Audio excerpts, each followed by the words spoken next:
al-Jamiah. So if you've got any question, you can send it through the Facebook live show, which is broadcasting over Facebook, or through the WhatsApp number, which is shown below the screen, or the WhatsApp number that you have for the Welcome to Kabirah live Ziyarah show. So any question that is arrived, I will check it, and inshallah I will ask it from the respected guest, Sheikh Mustafa Akhound, to be answered inshallah. Now let's go through the Ziyarah Jami'ah. Ziyarah Jami'ah, which introduces Ahl al-Bayt salawatullahi wa salamu alayhim ajma'in in a very great value.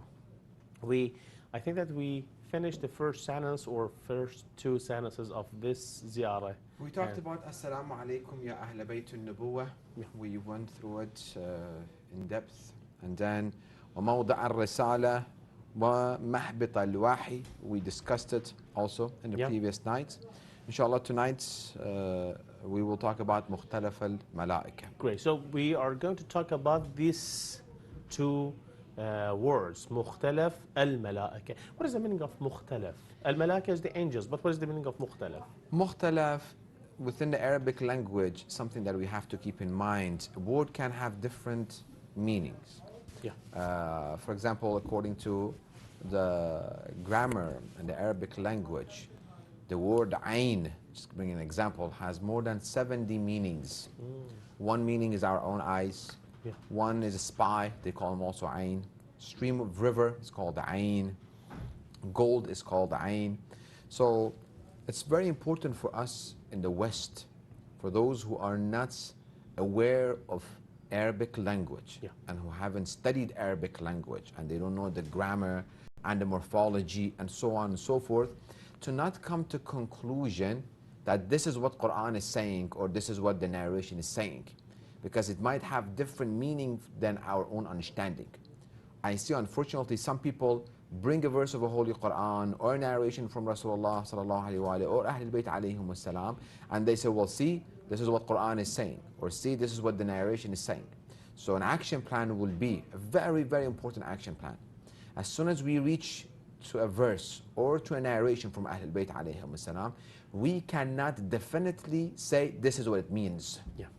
We have to refer to the interpretation of that verse, to the interpretation of that hadith from Ahl al-Bayt alayhim wassalam. Look at the interpretation from the scholars, different meanings, and we will be able to draw a conclusion. Just come to a conclusion right away. This is what it means. One of the meaning of mukhtalaf or ikhtilaf, if you have a dispute or a disagreement, ukhalifuka, I disagree with you. We're going to have a dispute. I do not agree with your opinion. That's called one of the meaning of ikhtilaf. But in here, mukhtalaf, and this phrase is not having the same dispute meaning, rather it means when somebody frequently visits someone, they call him mukhtalaf. We have, for example, and it goes back and forth, when Allah subhanahu wa ta'ala within the Holy Quran talks about day and night, it's called وَاخْتِلَافُ اللَّيْلِ وَالنَّهَارِ. Days go, day goes, night comes. Night goes, day comes. One after one. So something that is frequently happening, more often happening, they call it ikhtilaf.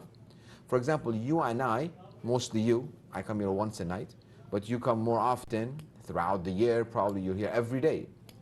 And you have this honor to serve Ahl al-Bayt alayhim salam.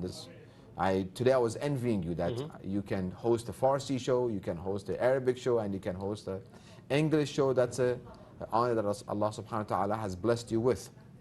May Allah bless you more. So you are called mukhtalaf toward here because you are frequently visiting this place. For those people who work, for example, they work in the shrines of Ahl al-Bayt alayhim salam. They have mukhtalaful shrine. They go to shrine more often. Can we say that it is non-stop? They don't stop in between. It is continuous or something like that as well? It will be really close to continuous because it's continuous. You're already there. No, you in and out, and out. The transportation, you know, coming and going, you know, it's non-stop. Yes, continuously you go. You continue to go and you visit that place. So we tell Ahl al-Bayt alayhim salam, you've been and you are visited. We say salam to you, assalamu alaikum, O household of the Prophet, and you are frequently visited by the angels. Believing in angels is part of our belief and it's part of our religion.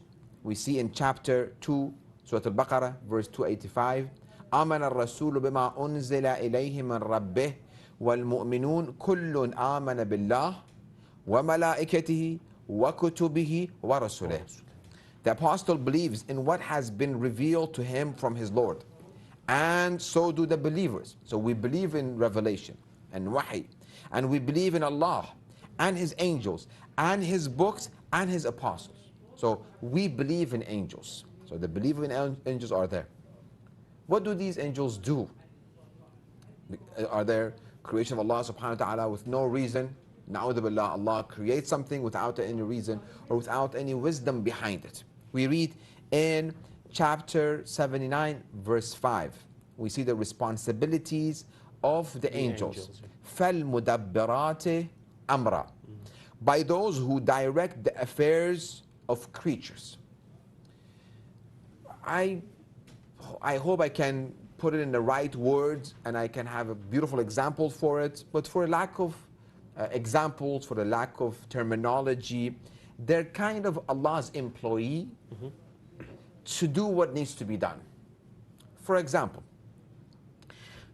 we have, according to hadith, every drop of rain that comes to the earth is delivered by an angel. That angel delivers it, and the angel goes up. He doesn't come down anymore. Another angel delivers another drop of rain. Another angel drops another rain. Another. So all the rain that comes to the world, you can count. I don't think anybody can count how many drops of rain. Imam Hussein TV, they asked him about the numbers of angels. He was in the desert. He picked a handful of dust. He said, "Can you count how many grains of dust I have in my hand?" They said, "Of course not. I mean, this is in one hand." Imam said, "How about this desert?" They said, "This is impossible." Allah subhanahu wa ta'ala and Ahlul Bayt, they know the numbers of angels. Billions, trillions, gazillions. To add, so rain, one thing. Every day in the morning, Allah sends two angels. One on the right, one on the left. The right write the good deeds, and the left write the bad deeds. At night time, these two angels, they go to heaven. Allah has created two new angels. Two new angels come down to write our good deed and bad deed until the morning. So every 24 hours, we've got two angels Four. responsible. In the morning two. In the morning two. And at night time two. Oh my God. Yeah. And they asked Imam, why it's not the same? Subhanallah. Imam replied that because if you committed a sin during the day, Allah doesn't want the same angels to see you committing sin during the night. Allahu Akbar. How merciful Allah is. So let's say we have 7 billion people. So I can say that, just you correct me if I'm not correct, physically speaking, the laws of the physics, for example, like the gravity, like the other photons and the other things which are just reacting between each other, we can assume or think, if we just want to make it closer to think of the angels and to understand them. For example, as you said, for every drop of water or rain which descends or comes down from the sky to the earth, it is attracted to the earth by the gravity, and every single part which is responsible, for example, let's say for this action, is called graviton. So maybe each graviton is an angel. Maybe we can just maybe we think just like this as well. It can be. So they are numerous amount of angels. True. There are. True. We cannot count it. Again, I know we say 7 billion times 4. Subhanallah. That's per day, and then do that every day, every day, every day. For 8 billion people. Yeah. For 8 billion people, we're talking. The angels bring the soul to the womb of the mother for the baby. Yeah. They are the one who basically draw the face of the baby within the womb of the mother. When we're about to die, the angels take our soul. The sun comes out with the angels. The wind, the sky, everything that is happening in this world is happening within the hands of the angels by order of Allah subhanahu wa ta'ala. Allah tells them, do this, do this, do this, do this, do this. So we are telling Ahlul Bayt alayhum salam, Assalamu alaykum. Who are you? Mukhtalaful malaika. You are the one who are visited frequently by angels. Beautiful hadith I brought to make it. I hope people can try to understand this, not with our own little bit of knowledge that we have about Ahlul Bayt alayhim salam. Let us go beyond it. Think outside the box of the possibility of this. This is in Basair al-Darajat, volume 1, page 95. Book of Basair al-Darajat, alhamdulillah, has been translated into English. Alhamdulillah. Fi Fada'il Ali Muhammad salawatullah alayhim. A very beautiful book. Those who want to know more about Ahlul Bayt alayhim salam, and they want to know the virtue of Ahlul Bayt alayhim salam, this book is a very, very good, authentic, very good source to go back. Beautiful ahadith in it. Imam عن أبي الحسن موسى بن جعفر عليه السلام قال سمعته يقول ما من ملك يهبطه الله في أمر إلا بدأ بالإمام فعرض ذلك عليه. One is ما من ملك, there is no angel who descends, Allah sends him, يهبطه الله في أمر, to do something, for whatever affair and a task that has been given to this angel. As long as the angels are responsible for doing every task, everything that happens in this world. Happens, so Almighty sends them to the earth to do something. Okay. And we mentioned some of them. Yeah. Everything that happens in this universe, it's done by the angels. By the angels, yeah. By the order of Allah subhanahu wa ta'ala. Indeed. Imam says every angel that comes down and Allah has ordered him, we bring it again, it's all by the order of Allah. Allah has ordered him to do something. إِلَّا بَدَأَ بِالْإِمَامِ. He cannot go and does his task without the permission of the Imam. Allah. Imam gives him the permission, he goes. So when we're about to be created, who gives the permission? Imam. When we're about to die and leave this world, who gives the permission? Imam. Rain about to deliver, who gives the permission? Imam. We ask Allah subhanahu wa ta'ala for sustenance. The sustenance comes from Allah subhanahu wa ta'ala by the angel to be delivered to us. Who signs that permission? Allah has given the order, Imam. So here goes my question.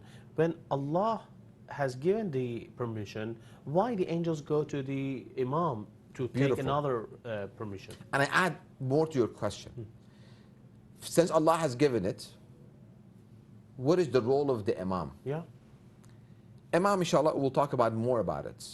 They are the personification, the manifestation, and the embodiment of Allah's attribute on earth. There needs to be a mechanism and a system running this whole universe. And a manly mechanism, something that is tangible. Allah subhanahu wa ta'ala is not tangible. We cannot think about Allah. We know, we believe He exists. He is one. We believe His attributes. But something that can be close to our minds, tangible, we can think of it. Allah subhanahu wa ta'ala, His attribute was personified and it's manifested in the lives of Ahlul Bayt alayhim salam. When we bring all the ahadith together, one can say, well, can it be that Allah gives permission to an angel, gives an order to an angel to do something? Can Ahlul Bayt alayhim salam do the opposite? Say, well, no. The request has been, no, I don't want to do this to the angel. Ahlul Bayt says, Ridana, Ridallah. So they are the same. They are the same as we discussed this, not they are horizontal, not horizontally, they are vertically. Yeah. Allah subhanahu wa ta'ala has placed a system of a mechanism. If I can bring this example of CEO and a manager and a co-founder of an organization or of a business. A CEO builds a business. A co-founder founds a business. And then he brings a CEO, and then CEO brings a manager, and then managers, they have a store managers, and so on and so forth. So there is a system, there is a mechanism. Allah subhanahu wa ta'ala is using this system, this mechanism for people. So when people want to go back to Allah subhanahu wa ta'ala, there is a mean to Allah subhanahu wa ta'ala. Sheikh, I'm just thinking of something to make it closer to the mind, to more, we can understand it better, because this discussion is all for that reason. Yes. Can we say like this, that even the angels aren't able to understand the orders of Almighty exactly? So they bring the order, and the order is translated, because as long as Imam is the closest creature to Almighty, as it is from the same Nur, and all those things Yes. that and we are going to go through it inshallah in the next night.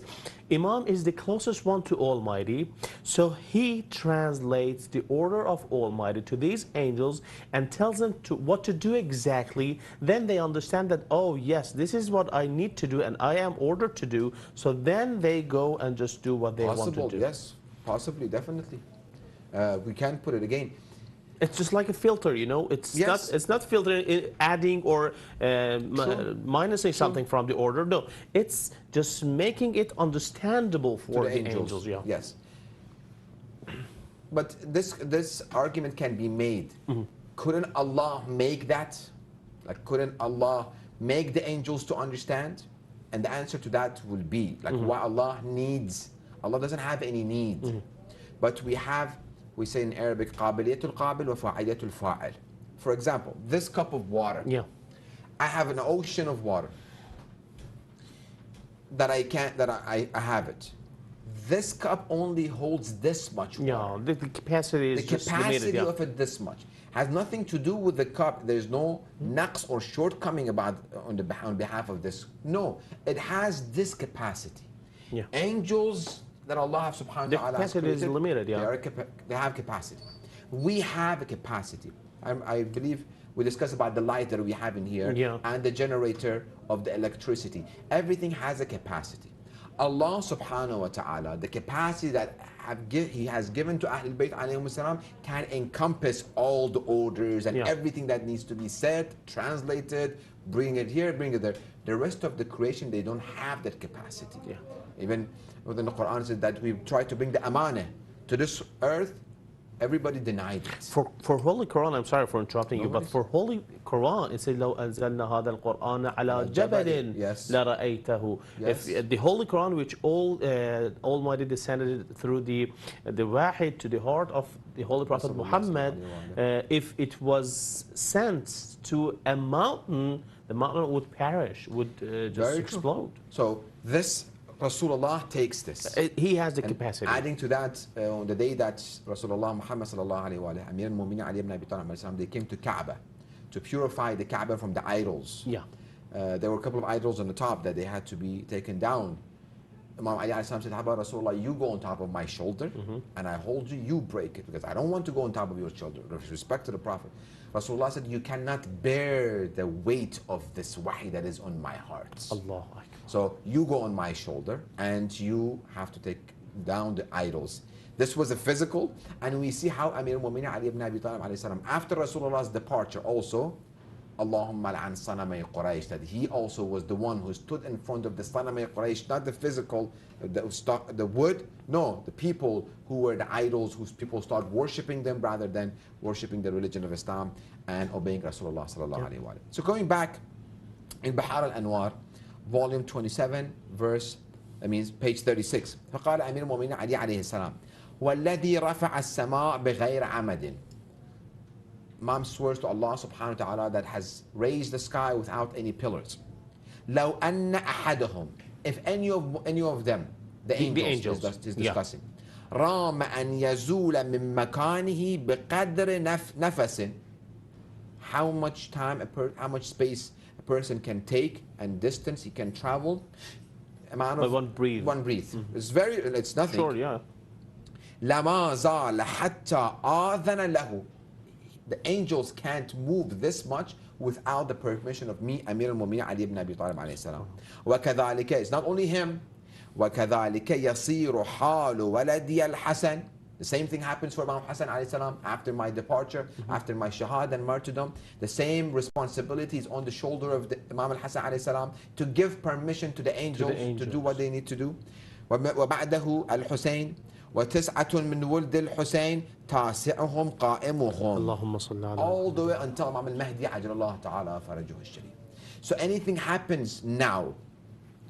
This, I hope inshallah we can have a time to discuss about the importance of doing dua, asking Allah subhanahu wa ta'ala for the health and well-being of Imam al-Mahdi ajalullah ta'ala faraj sharif, asking Allah subhanahu wa ta'ala to hasten the appearance of our beloved Imam Mahdi ajalullah ta'ala faraj sharif, paying sadaqah on a daily basis for the health and well-being of Imam al-Mahdi, and thinking about him. Reason why is whatever is happening right now, even we don't see the Imam is giving permission to the angels for you and I to have the rizq, to have the blessing to sit here and talk about Ahlul Bayt alayhim salam. Imam have given permission to the angels to bless all the viewers who are watching what we're discussing about Ahlul Bayt alayhim salam. Everybody who comes to visit them, it's been signed by them. Every blessings that we get, every spouse that every person that gets married, people get kids, people gets good business and good job, whatever good happens to people. There's a hadith that Imam says, we pray to Allah subhanahu wa ta'ala, we dua and Allah creates. So our existence, every inhale and exhale and the creation and the existence of oxygen is because of Imam al-Mahdi ajallahu ta'ala Fajr Sharif, and we don't know the value of the Imam. We don't have the ma'rifah of the Imam. That's why we need in these months, in this month and the rest of the year and rest of our life, just keep reading and reading and reading and gaining more information about the life of 14 Ma'soom. So here goes a question. So as long as everything is under the permission of Imam, so how bad things happen? How, for example, some people commit crimes, yes. How people kill each other, how people, I don't know, do bad things, if it's under the control of Imam. True. We do have free will. Quran says everything, I was reading the chapter today or yesterday, everything good happens to you, it's from Allah subhanahu wa ta'ala. And everything bad happens to you, it's from your own hand. We go back to our own example of tangible example within a household. I am the one who pay for the gas, and I bring a gas cylinder to my house. And I connect it to the oven so I can bake. That is a good thing. We can bake food and we can eat. Without it, we cannot bake food, we cannot eat. If my son goes and he turns on the gas and he plays with the fire because of not having enough information, or being ignorant, or because of hate, or because of whatever reason, am I the cause? I'm not the cause. I brought the gas for the right purpose. He used it for the wrong purpose. I buy knives and I bring it home so we can cut meat, we can cut fruits, we can cut whatever we have to cut. He takes it because of ignorance, not knowing the benefit of this knife, how should the knife be used. So he goes and he harms himself or he harms someone else. For example, we have the guns in the States.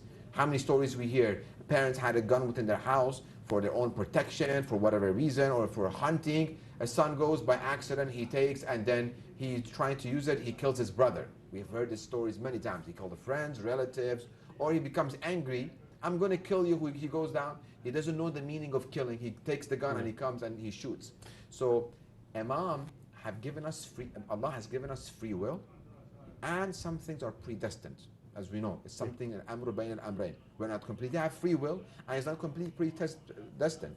Something in between. So we are the one who, if we do good, we get more sustenance, more risk. It adds to it. And if we do bad, it's with whatever we have in our hands. It's not Imam didn't give us permission, so we become like a robot. Yeah. I was about to do something, Imam didn't give me permission. I hope I answered that question. Actually, there's another thing that we can say maybe, that it's because of the consequences, because of the results. You know, the whole world is acting through the role of consequences. You are doing something, or effects. You're doing something, so you need to bear the result. If you're doing good thing, then you are going to receive a reward. If you're doing a bad thing, then you need to be punished. Karma. We can call it karma. We have it in Farsi, with the same hand that you give, with the same hand that you are going to receive. So it's the same thing. Going back to the angels, there's a hadith by Imam Sadiq alayhi salam, which states Allah has appointed 70,000 angels to pray at the grave of Imam Hussein alayhi salam. Each of their prayers, I want the audience to please pay attention. Let me have their undivided attention to fathom the density of this hadith. So Allah has appointed 70,000 angels. Pray at the grave of Imam Hussein alayhi salam. Each of their prayers equal 1,000 prayers of a human being. So if, let's say, 70,000 times the amount of people that pray. And the reward for their prayers is recorded for the visitors of Imam Hussein alayhi salam. How much thawab is, how much blessing you and I have, that hopefully we don't take it for granted, and we visit Imam Hussein more and more and more. Their prayers, which equals 1,000 prayer of hours, is for the visitors of Imam Hussein alayhi salam. And may Allah curse of the angels and curse of all the people be upon those who murdered him. So that's the task of these 70,000 angels right now by the shrine of Abu Abdullah al-Hussein, who sends blessing, and Allah shares the reward of their prayers with you and I and all the visitors who, even from distance, they say Assalamu alaikum ya Abu Abdullah al-Hussein. We have a narration, a person came to Imam Sadiq alayhi salam or Imam al-Baqir alayhi salam. He said, Imam, I'm distanced from Ziyarah al-Hussein alayhi salam. What should I do? Imam says, you go on top of your roof, face the shrine of Abu Abdullah al-Hussein, face Karbala, and put your hand on your chest 3 times. Say, Sallallahu alayhi ya Abu Abdullah, Sallallahu alayhi ya Abu Abdullah, Sallallahu alayhi ya Abu Abdullah. That's enough. Then you're Ziyarah for You're done. You've done Ziyarah, and the thawab will be there for you. So these are what angels do, and we have to see the value of angels. And that's why when we go to the أدخلوا يا ملائكة الله المقيمين في هذا المكان, we ask permission from the angels. Do you give me permission to enter this shrine of Imam Hussein alayhi salam? This is the value of the Imam, that people did not have it on the day of Ashura. They saw Imam Hussein alayhi salam, they knew who his father was, they knew who his mother was, they knew he's the grandson of Rasulullah. This is the only thing, they knew only his birth certificate's info, not knowing that the whole universe depends on the existence of this Imam. Allah. The whole universe circulates on this axis, and this axis is the Imam. That if Allah removes this axis, the whole universe will vanish. They didn't know, and we don't know it. That's why the Imam is not there.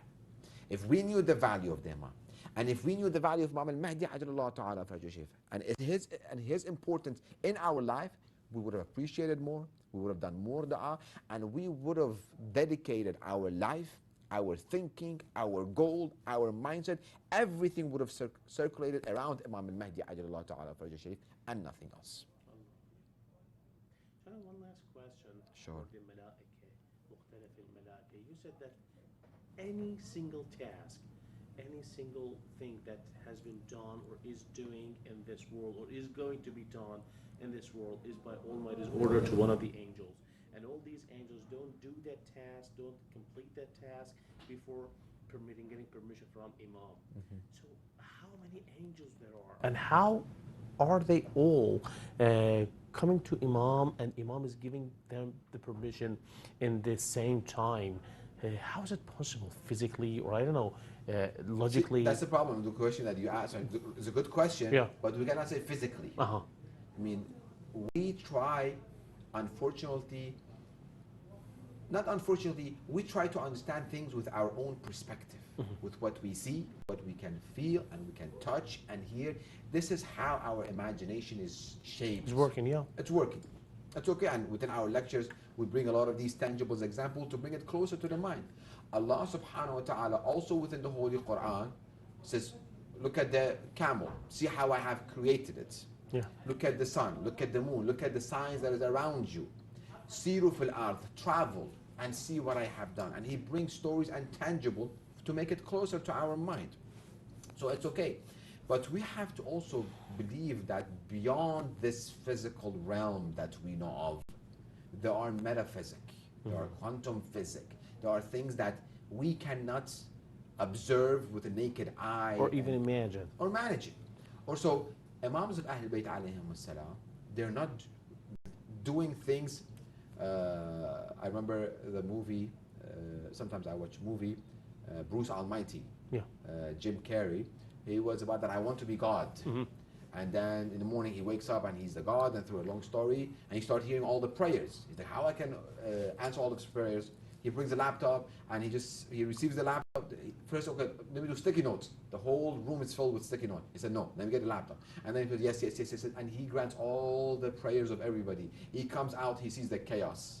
The gang member and the good and the bad people, all of them who prayed, they all got the answers yes. So he knew some people have to get their prayers answered. So positive answer and some negative. They shouldn't, because of what they're asking. Well, I'm hoping I can get gun and go kill people. So he didn't know, he just answered everybody.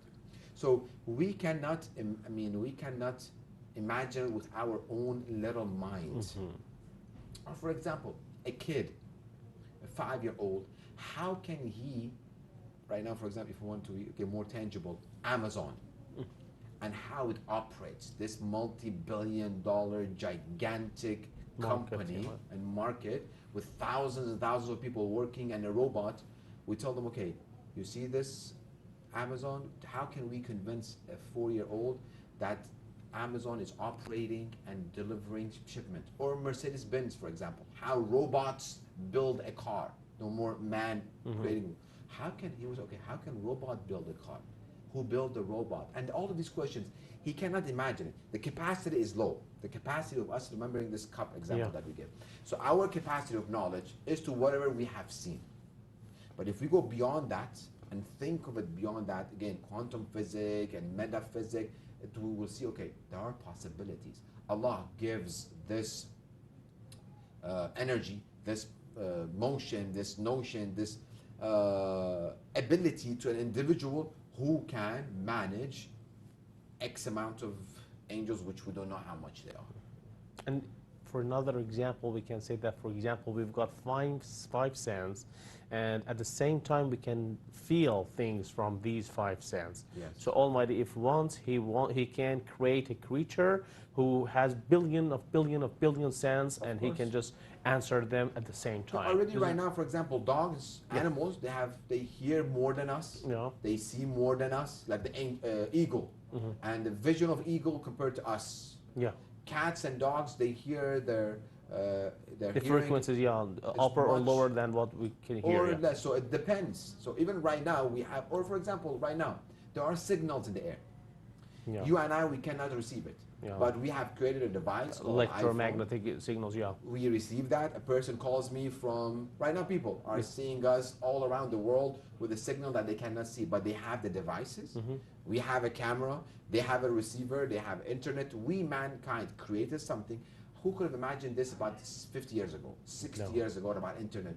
Or it will come a time that you can see your hand, some device, a metal piece in your hand here, the person across the country, you can see one another and you can talk. We couldn't imagine it.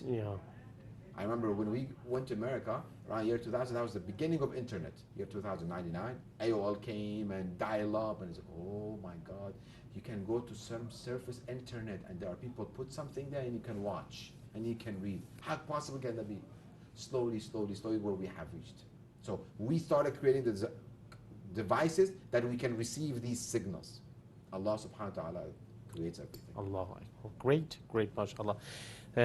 We have maybe 5 minutes to the end of this show. So what is the next phrase that we are going to go through? Maybe we can just complete it tonight, or I think that it's impossible to complete it. We started, inshallah. And tomorrow we will just complete it. Tomorrow we will continue. Inshallah. We call Ahlul Bayt alayhimus salam, we salam to you upon the one who are وَمَعْدِنَ الرَّحْمَةِ. You are the core of mercy, and you are the mine of mercy. The phrase after that is وَخُزَّانَ الْعِلْمِ. You are the hoarders of knowledge.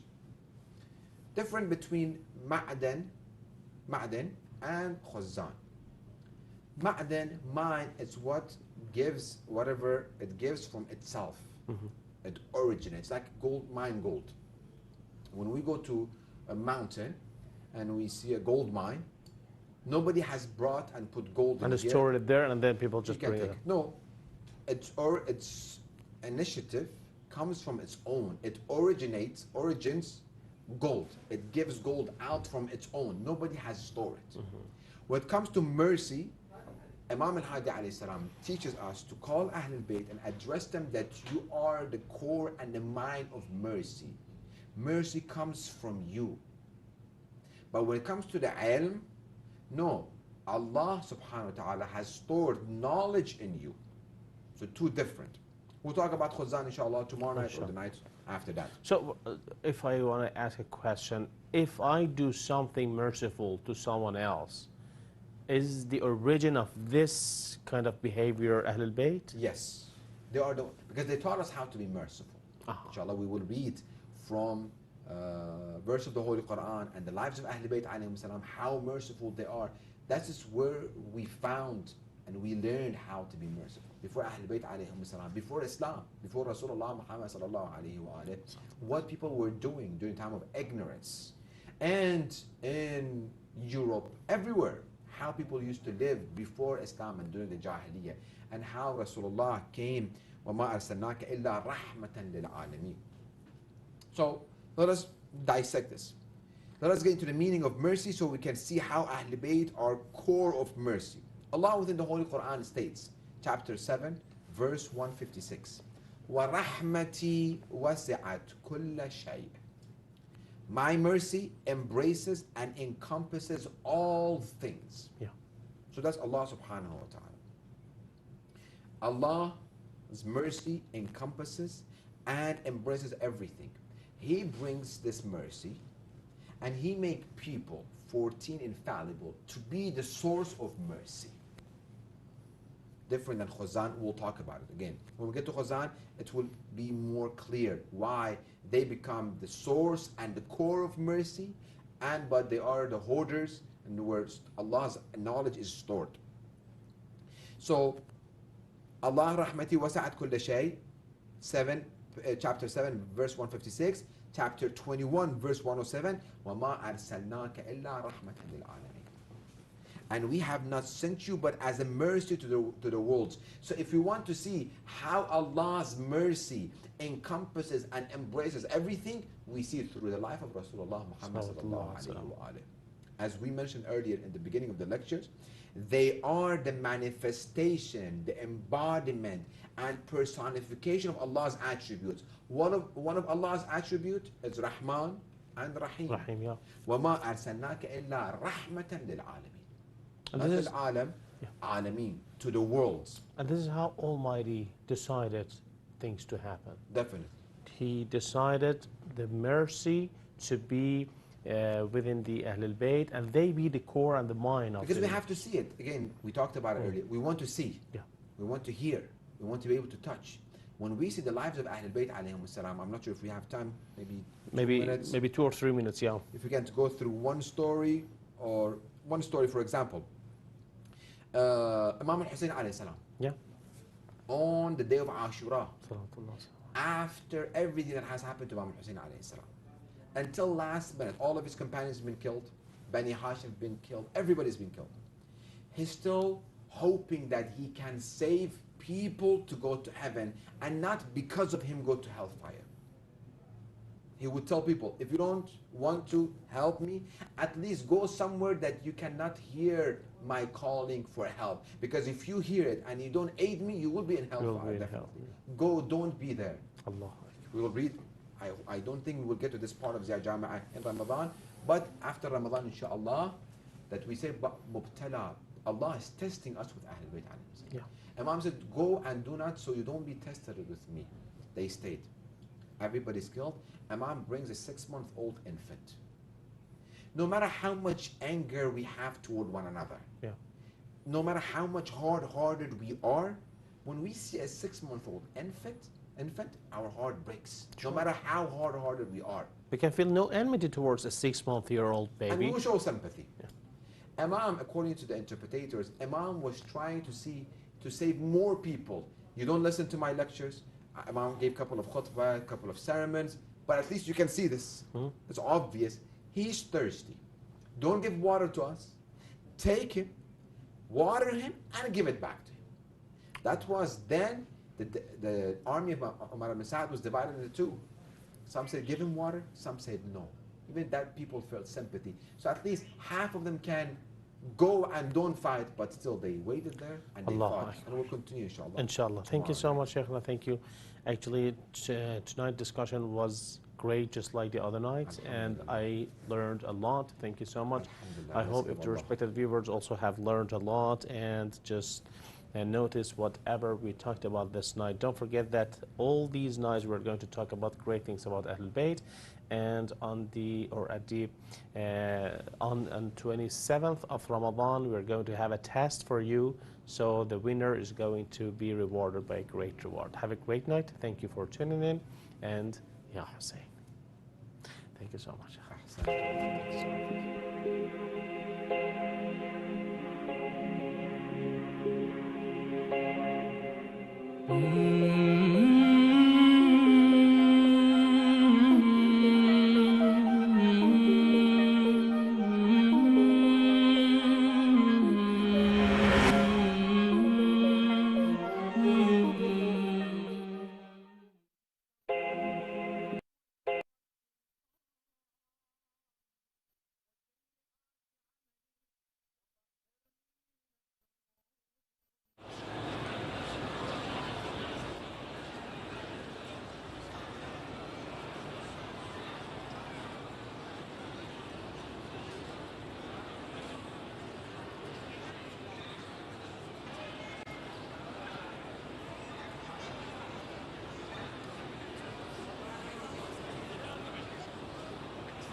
الله الرحمن الرحيم والحمد لله رب